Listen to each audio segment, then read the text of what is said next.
Saya, Elisa Winarto, yang biasa saya panggil Meni, sudah meninggal, pernah berkata, hidup hanyalah serangkaian keputusan yang diambil. Itu berarti ketika kita mengambil keputusan pertama, biasanya kita akan dihadapkan pada keputusan kedua. Dan keputusan pertama itu menjadi dasar bagi kita untuk mengambil keputusan kedua. Dan akhirnya keputusan kedua akan menjadi dasar bagi kita untuk mengambil keputusan berikutnya. Dan tentu saja berkait dengan keputusan, kita bisa salah. Kita bisa salah langkah. Dan ketika kita salah langkah, maka hal yang perlu kita lakukan hanyalah menghapusnya. Di tangan saya ada penghapus.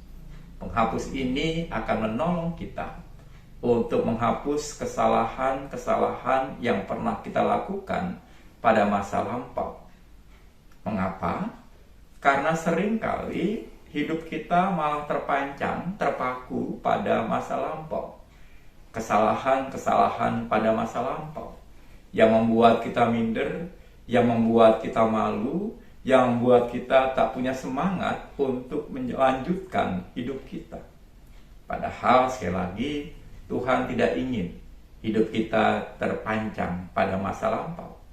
Tuhan selalu memberikan kita kesempatan kedua untuk memperbaiki hidup kita, memperbaiki diri kita.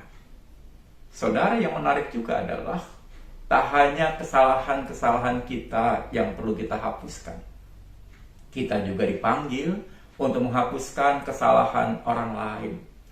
Itu berarti bisa orang tua kita, bisa suami kita, istri kita, atau anak-anak kita, atau teman sekantor kita. Kita perlu menghapuskan kesalahan mereka. Itu bisa saja ketika kita merasa dimarahi, diomeli, dikritik, bahkan mungkin dihina. Ketika kita tidak menghapusnya, maka seringkali itu malah membebani diri kita. Kita tidak mampu melangkah. Dan ketika kita melihat orang tersebut, yang ada di benak kita adalah orang yang pernah memarahi kita, orang yang pernah menjahili kita, orang yang pernah menghina kita.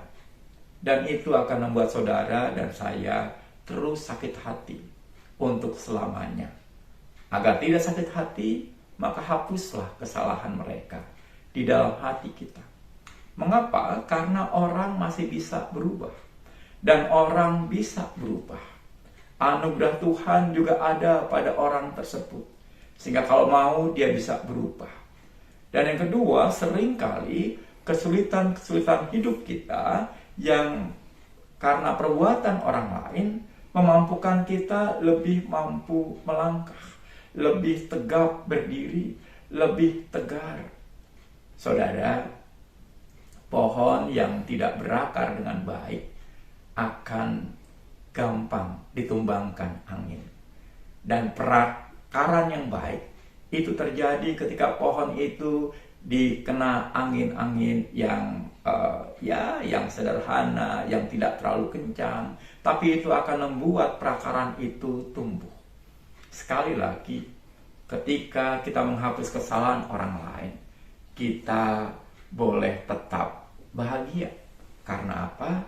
Karena bukan tanpa maksud Tuhan mengizinkan kesalahan orang lain itu menimpa diri kita. Akhirnya saudara, jangan sungkan untuk menghapus kesalahan diri kita. Jangan sungkan untuk menghapus kesalahan orang lain yang ada dalam diri kita. Karena kita pun pernah dihapus kesalahannya oleh Tuhan. Tuhan sering kita memberikan kepada kita kesempatan-kesempatan kedua. Tuhan memberkati.